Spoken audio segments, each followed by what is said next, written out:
Hey guys, welcome back to Clownfish TV. This is Kneon. I am here with Geeky Sparkles. Hello. And we're going to talk about Warner Brothers. Warner Brothers wanting to try to pivot to profit. It's kind of it's not a little going late. And that Minecraft movie doesn't look like it's going to do them much favor. Oh yeah, Many favors. They're convinced they can do it. They're making all kinds of plans now. They're ditching the lease on one of their buildings. Oh really? You know, they're pivoting to making more video games that people actually want to play. Oh, they're not making any more of Suicide Squad? No, they're gonna do Hogwarts 2. Hogwarts Legacy 2 is their biggest priority, and they're also launching their own theme park division. So that's interesting. This is very interesting. So let's talk about this. Before you get into it any further, please subscribe for more pop culture news, views, and rants, guys. Yeah, woohoo if you do. Woohoo. So yeah, this was, we'll start with a wrap here. They said that Warner Brothers Discovery is going to be rational in its decision-making around strategic options, says Wiedenfels. As opposed to how they've been irrational. behaving? Yeah, okay. You know, irrational, like the Suicide Squad. Yeah, the media giant stock is down more than 73% in 5 years, $7 a share. This is Gunnar Wiedenfels, who's their CFO, who somehow is still there, and David Zaslav, who somehow is still there. Yeah. We have to accept the reality of the industry we're operating in. That said, we have been working really hard, and we've just had another strategic discussion with the board. Okay. Okay. All right. Is it going to work this time? I promise this time it'll work. We'll just cancel more movies that nobody asked for. Yeah, we'll just do that. There's a linear business that is going to continue to decline, but I have full confidence that our studio business and the direct-to-consumer business are going to be able to more than offset that over time. And we're on a path, and we have a plan to deliver consolidated, profitable, sustainable growth for the combined company. Okay, but does it follow by we mean it this time? Because haven't we heard this before? Yeah, you know, right. Oh, we're gonna grow this time. I mean, but this time we really mean it. Well, he's talking to the board, so his job's probably on the line, right? Like, oh, I mean it, guys, we're gonna make money for sure. Our ship's gonna come in, so we're gonna be rational in our decision making. But that said, I think we're at the point where a lot of the investments we've made with a lot of hard work across every segment of this company over the past 2 years have put us in a position to now get some of the fruits of that labor. Oh, okay. So we meant to fail the last few years, but that put us in the position now to cash out. Yeah, so let's talk about that, because you know, I think again, Warner Brothers was another company that blew itself up chasing streaming. They did not need to start their own streaming service. They could have very easily just put their content on Netflix and you know, and called it a day. And now even they're putting a lot of their content on Roku and Tubi, right? Right. So I mean, they just could have kept doing that. And if they want to just make good things, you know, have your own channel, or have your channel as an add-on. Well, they already had HBO as an add-on. Like, that's what I'm saying. You didn't need HBO Max. You didn't have Max or whatever the hell you're calling it. They had Discovery channels too, which they were, you know, and they still are, you know, selling to other places to put them into their streaming, like, you know, Hulu or, you know, cable networks. You didn't need all of this because all the money you spent to build up the streaming service, you mostly lost it anyway. So it was like a zero-sum game. Yeah. Well, speaking of games and speaking of zero sum, we're going to talk about Harry Potter 2, Hogwarts Legacy 2, the search for more money, I guess, because now with more trans people. Are they going to do that? I don't know. I don't know if they're going to. I think they're probably just going to stick to formula. You know, gaming journos who rallied against the first game got shut up pretty damn quick when it basically came out. Destroyed, and it had representation in it. Had representation, but it destroyed all expectations. They wanted this game canceled, and they're going all in on Harry Potter. I mean, they have a reboot series coming. I don't know how that's going to be. They have the theme park thing. It looks amazing. Yes. Oh, the Ministry of Magic. Yeah, the Ministry of Magic coming to Epic Universe, and it looks incredible. At the end of the day, normies love Harry Potter. Yeah, so that's what, you know, we talk about. We're going to be talking about in another video too. We're going to talk about Star Wars and the Acolyte again, but we're going to talk about normies. And that's one thing everybody misses, gaming journos miss in this, and all these people that are like, you know, they're just trying to destroy the franchise. They're listening to the biggest. Normies don't care at all about the J.K. Rowling trans drama. They're probably... Some of them don't even know about it. Some of them don't even know who writes Harry Potter. Let's be That's honest. true. They don't know about the drama. They don't know about the drama. They don't even know who the author is. They don't even know it's a woman that writes Harry Potter. They don't know. They just know I like Harry Potter movies or I like Harry Potter books. And I can tell you when I'm at the big bookstores, there is a wall, like a huge wall of nothing but Harry Potter books and merchandise. And people are buying it like crazy.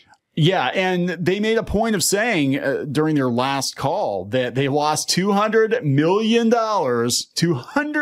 on Suicide Squad Kill the Justice League. You can put your pinky up to your mouth. $200 million. $200 million. And they made $1 billion off of Hogwarts Legacy. They said they sold over 24 million copies in about a year and a half. $1 billion in revenue. It's one of the few major hits that they've had. So it actually wound up, becoming a boycott instead of a boycott. But again, I don't think normies were aware of any of the drama going on around. All they know is, hey, they like Harry Potter. They're going to make more Harry Potter. There's going to be freaking Harry Potter in every damn Universal theme park. They've got Hershey's chocolate, I think, is doing something. Like, she's not going to go broke, right? But they know where their bread is buttered. And it's buttered with butter beer, I guess. I don't know. Wiedenfeld said, successor to Hogwarts Legacy is one of the biggest priorities in a couple of years down the road. Yeah, it takes a while to make these games. There's certainly a significant growth contribution from that business and our strategic outlook here. Now, remember, Rockstage has laid a bunch of people off, and that's the company that did Suicide Squad because it didn't perform. Everybody's pivoting to profit, and we're gonna see a lot of this course correction. Like, basically all of these studios are like, oh, customers have to actually buy what we make. No. That's helpful. Okay, well, remember that. Like, this used to be common sense, right? I can't wrap my head around it. It used to be common sense. And now, like, all of these companies, all these studios keep putting out products that the consumers don't like. And then they're like, we don't understand. I must be bigots and Nazis. They said, well, Warner Brothers enjoyed a mega hit with Hogwarts Legacy. This came from IGN. Its gaming business has endured a tough time this year following the disastrous launch of Rocksteady's Suicide Squad Kill the Justice League. Soon after the game's February 2024 release, Warner Brothers admitted it cost them $200 million. According to Bloomberg, staff at Rocksteady are currently working on a director's cut of Hogwarts Legacy. So, okay, to add insult to injury, not only did Suicide Squad cost them $200 million, a loss, but now they're putting the people who worked on that game to work on helping with the director's cut of Hogwarts Legacy because they actually made money. Now, if Sweet Baby Inc. is involved, that's going to be a disaster. Hopefully they're smart enough to stay away from them. I would say that they were, but I don't know if they are. Completely honest. If I'm being completely honest with you. Yeah, I don't know, because a lot of times the heads of these companies, I mean, again, you want to talk about normies being detached from the online drama. They might be vaguely aware that people don't like this company or that company or this director or whatever for whatever reason, but until they actually see a direct correlation between the failure of their thing financially and that particular company, they tend to be like, yeah, whatever. Just make a Hogwarts. It's Hogwarts Legacy sold. Suicide Squad don't make more Suicide Squad, make more Hogwarts Legacy. Just if they put a chick in it and make it lame and gay, it's not going to go the way they think it's going to go. So this is interesting here. I had somebody send me this earlier. I apologize. I don't remember who it was. We get a lot of email every day. So thank you. You know who you are. This is coming from Deadline. Warner Brothers Discovery is launching a global division for experiences, theme parks, studio tours, and more. Yeah, so this is interesting to me. Yeah, so this is a new global structure for the company's worldwide studio tours, retail destinations, touring exhibitions, and all location-based experiences, bringing together the existing licensed entertainment and owned and operated teams into a single worldwide division called Warner Brothers Discovery Global Experiences, WBDGE. Wow, that's a lot to say. The new organization is led by Simon Robinson, I have no idea, who's going to be charged with strategically expanding the company's fan-facing experiences and pursuing new businesses that capitalize on IP like Universal. That is interesting. And the studio tours. So could it be that they're like, yeah, this Harry Potter licensing deal, this worked out really well if somebody else wants our stuff too in their theme park? you know, we'll make a deal. That's what I'm wondering. Or I'm interested in the fact they're talking about exhibits, traveling exhibits and stuff like that.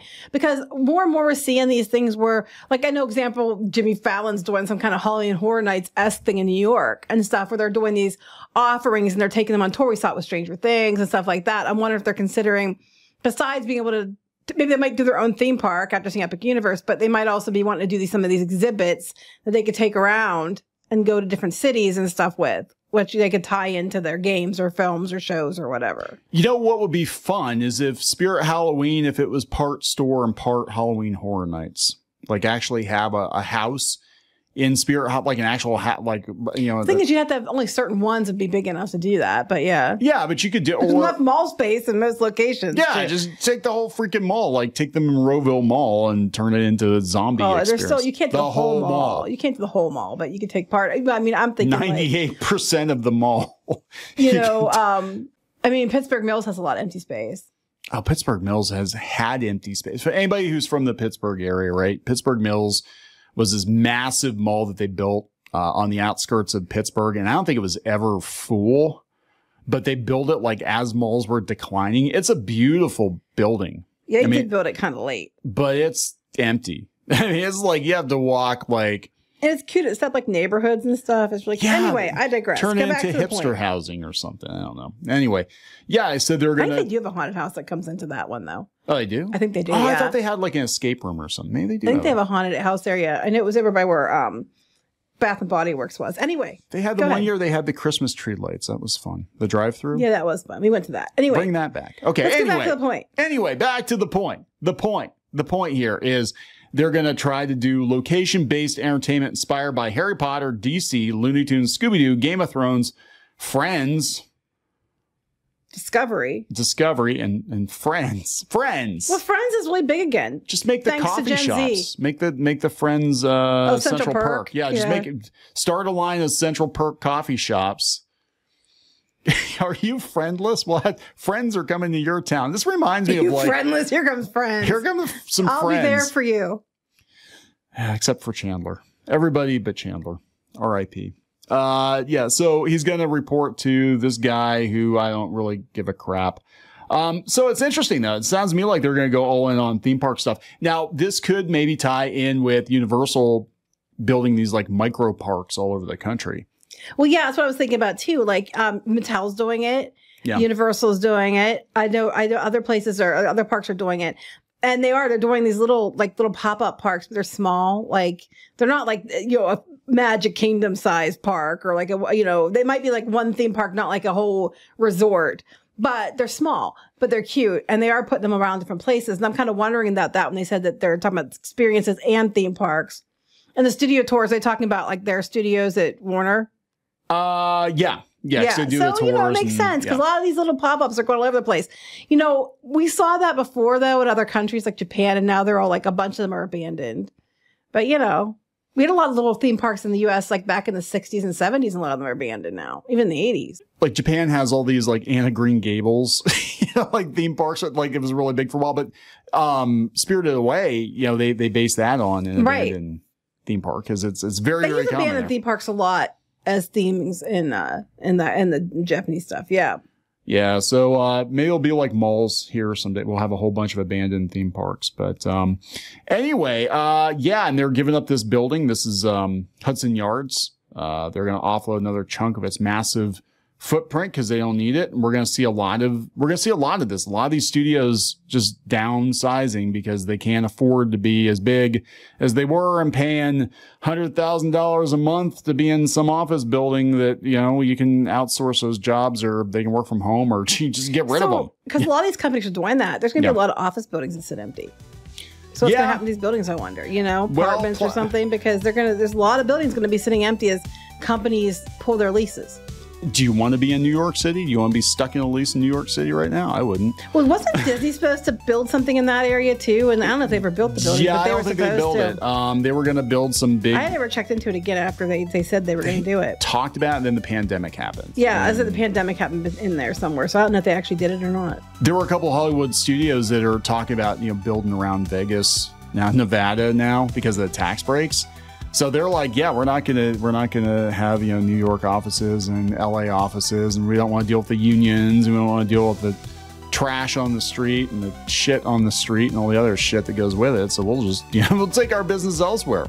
It's gonna be a very, very different world. We're gonna wrap this up. Yep. Let's wrap this up. Please subscribe for more pop culture news, views, and rants. We'll talk later. Bye.